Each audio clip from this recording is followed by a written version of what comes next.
ലോക്സഭാ പ്രതിപക്ഷ നേതാവ് രാഹുൽ ഗാന്ധി ഹരിയാനയിലെ വൻ വോട്ട് തട്ടിപ്പിന്റെ ഞെട്ടിക്കുന്ന വിവരങ്ങളാണ് പുറത്തുവിട്ടത്.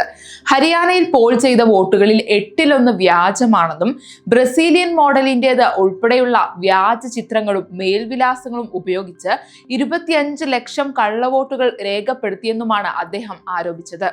ഒരു സ്ത്രീ 100 തവണ വോട്ട് ചെയ്തതിന്റെയും ബ്രസീലിയൻ മോഡലിന്റെ ചിത്രമുള്ള വോട്ട് ID കാർഡ് ഉപയോഗിച്ച് 10 ബൂത്തുകളിലായി 22 തവണ വോട്ട് ചെയ്തതിന്റെയും തെളിവുകൾ രാഹുൽ ഗാന്ധി പുറത്തുവിട്ടു. കൂടാതെ 5,21,619 ഡ്യൂപ്ലിക്കേറ്റ് വോട്ടുകൾ കണ്ടെത്തിയതായും ഒരു വീട്ടിൽ 500 വോട്ടുകൾ വരെയുള്ള വ്യാജരേഖകൾ BJP ചമച്ചതായും അദ്ദേഹം പറഞ്ഞു. നിയമസഭാ തിരഞ്ഞെടുപ്പിന് മുൻപ് 3.5 ലക്ഷം കോൺഗ്രസ് വോട്ടർമാരെ പട്ടികയിൽ നിന്ന് ഒഴിവാക്കിയതായും ആരോപണമുണ്ട്. രാജ്യം മുഴുവൻ തട്ടിപ്പ് നടന്നെന്നും എല്ലാ എക്സിറ്റ് പോളുകളും കോൺഗ്രസിന് വിജയം പ്രഖ്യാപിച്ചിട്ടും പോസ്റ്റൽ ബാലറ്റിൽ മുന്നിട്ട് നിന്നിട്ടും ഹരിയാനയിലെ ഫലം ഞെട്ടിച്ചെന്നും രാഹുൽ ഗാന്ധി ചൂണ്ടിക്കാട്ടി.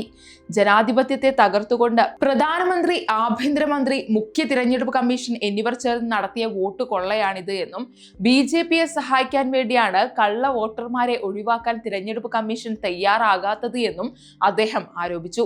അതേസമയം രാഹുൽ ഗാന്ധി ഹരിയാനയിലെ വോട്ട് തട്ടിപ്പിനെ കുറിച്ച് ഉന്നയിച്ച ആരോപണങ്ങൾക്ക് മറുപടിയുമായി കേന്ദ്ര പാർലമെന്ററി മന്ത്രി കിരൺ റിജിജു രംഗത്തെത്തി. രാഹുൽ ഗാന്ധി ഉന്നയിക്കുന്നത് അടിസ്ഥാനരഹിതമായ ആരോപണങ്ങളാണ് എന്നാണ് റിജിജു ആരോപിച്ചത്. തുടർച്ചയായ തിരഞ്ഞെടുപ്പ് പരാജയങ്ങളിൽ നിന്ന് പാഠം പഠിക്കാൻ കോൺഗ്രസ് ഇതുവരെ തയ്യാറായിട്ടില്ലെന്നും അദ്ദേഹം കുറ്റപ്പെടുത്തി. തിരഞ്ഞെടുപ്പുകൾ സുതാര്യമായാണ് നടക്കുന്നതെന്നും ഹരിയാനയിൽ കോൺഗ്രസ് നേതാക്കൾക്കിടയിൽ നിലനിന്നിരുന്ന വലിയ ആഭ്യന്തര പ്രശ്നങ്ങൾ കാരണം പാർട്ടി അങ്കലാപ്പിലായിരുന്നു എന്നും റിജിജു പറഞ്ഞു. എല്ലാ പരാജയങ്ങൾക്കും ശേഷം കോൺഗ്രസ് പതിവ് പോലെ തിരഞ്ഞെടുപ്പ് കമ്മീഷനെയും EVMനെയും കുറ്റപ്പെടുത്തുകയാണ്. ബീഹാറിൽ പരാജയമുണ്ടാകുമെന്ന ഭയം കാരണമാണ് രാഹുൽ ഗാന്ധി പുതിയ ആരോപണങ്ങൾ ഉന്നയിക്കുന്നത്. പ്രശ്നം രാഹുലിന് മാത്രമാണ് എന്നുമാണ് റിജിജു പ്രതികരിച്ചത്.